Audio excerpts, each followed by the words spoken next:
Good morning, boys. You know, the thing about female custodians is that some people will say that they have always exist. They've always been there from the start in the codexes.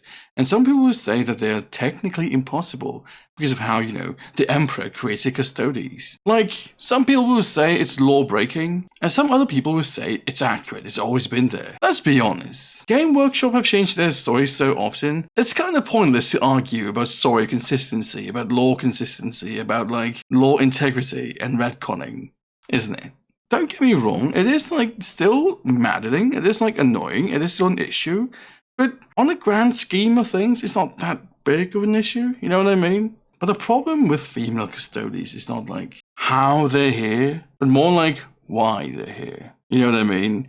It's more about what they represent. It's more about what integrating them represents. If we are to have a conversation about this, I feel like we have to be quite honest with ourselves. If you like female custodians, that's cool. You love golden mummies, that's cool. But if you think that the reason that people don't support female custodians because they're misogynistic, you're kind of ignorant. I don't know, it's you either don't understand them, or worse, you're trying to not understand. You know what I mean? You can see why that's worse. It's you can say, oh, they hate women. I don't need to listen to what they have to say. Which would just reduce all of us to just screaming kindergarteners. The problem with female custodians is not exactly about women. Or it's not about hating women. If we hate women, we wouldn't have supported Sister of Silence. We wouldn't have supported Battle Sisters. We would have told the sororities to go back to the kitchen, make me some emperor sandwich, you know what I mean? We love female warriors. Shit's badass. And I feel like many people, including YouTubers, are trying to close their eyes and ears to the fact that we don't hate women. We just hate that this is done for obvious external political reason. I don't hate women. I love when the Barbie movie came out. It's a win for women, and I celebrate a win for women. It's like seeing my sister getting her favorite toy. It's a good thing. I celebrate that for them. But right now in this cultural political landscape, it feels a lot like I'm not allowed to have my toys. If my sister don't like my toys, I'm not allowed to have my favorite toys.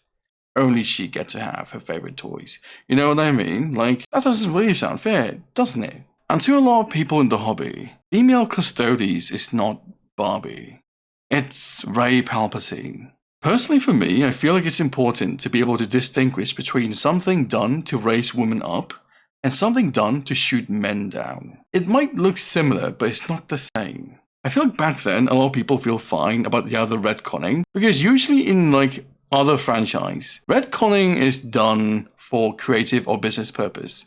Even in Games Workshop, even in Warhammer, retconning to the story is done for either creative or business purpose to sell more models. But this time, to a lot of people, it feels different, you know what I mean? And this one is just, first, let me remind you that it's imperative we're honest with ourselves here. This one coincides with the woke movement. We saw it in Indiana Jones, we saw it in Star Wars, we saw it in James Bond, we saw it in Star Trek, we saw it in Lord of the Rings, we saw it in Marvels.